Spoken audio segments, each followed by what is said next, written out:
চীন ও রাশিয়ার মতো পরাশক্তির বাইরে বর্তমানে আমেরিকার সবচেয়ে বড় মাথাব্যথার কারণ হয়ে দাঁড়িয়েছে পরমাণু শক্তিধর দেশ উত্তর কোরিয়া ও মধ্যপ্রাচ্যের সম্ভাব্য পরমাণু শক্তিধর দেশ ইরান। চলমান ভূরাজনৈতিক পরিস্থিতিতে তেহরান ও পিয়ংইয়ং উভয়ই যুক্তরাষ্ট্রবিরোধী নীতি নিয়ে চলছে। এমন পরিস্থিতিতে দুই দেশের জোট নিয়ে বেশ শঙ্কিত ন্যাটো। শুধু তাই নয়, এই দুই দেশের পরমাণু কৌশল নিয়েও বিস্তর আলোচনা চলছে পশ্চিমা দেশগুলোর মধ্যে। জার্মান সংবাদ মাধ্যম ডয়েচে ভেলের এক প্রতিবেদনে বলা হয়, বিশ্ব রাজনীতিতে মার্কিন প্রভাব মোকাবেলায় নিজেদের মধ্যে পরমাণু ও ড্রোন বিষয়ক তথ্য বিনিময় করতে পারে ইরান ও উত্তর কোরিয়া। পাশাপাশি বিশ্ব রাজনীতিতে নিজেকে প্রাসঙ্গিক করে তুলতে রাশিয়া ও চীনের বাইরে নতুন মিত্র খুঁজছে উত্তর কোরিয়া। ফলে মধ্যপ্রাচ্যের প্রবল মার্কিন বিরোধী দেশ ইরানের ওপর আস্থা রাখতে চাইছেন Kim Jong Un. Seoul University of North Korea স্টাডিজের অধ্যাপক কিম সুং কিয়ং জানান, উত্তর কোরিয়া মনে করছে আমেরিকার বিরোধিতা ও ইরানের পাশে দাঁড়ানোর একটা ভালো সুযোগ তাদের সামনে এসেছে।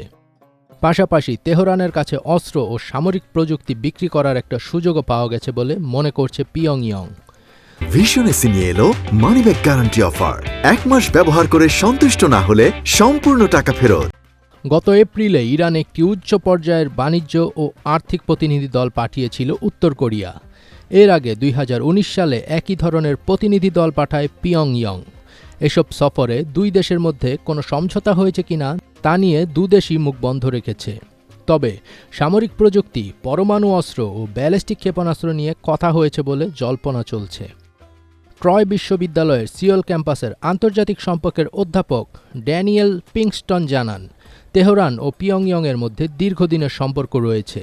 এদের মধ্যে একটি ধর্মতান্ত্রিক ইসলামিক দেশ এবং অপরটি এক নেতাভিত্তিক কমিউনিস্ট দেশ হলেও দুই জায়গাতেই কর্তৃত্ববাদী শাসন রয়েছে। দুই দেশই যুক্তরাষ্ট্রবিরোধী।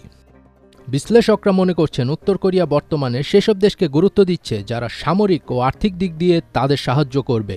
অধ্যাপক পিংস্টন মনে করেন, ইরান ও কোরিয়া আরও কাছাকাছি আসবে।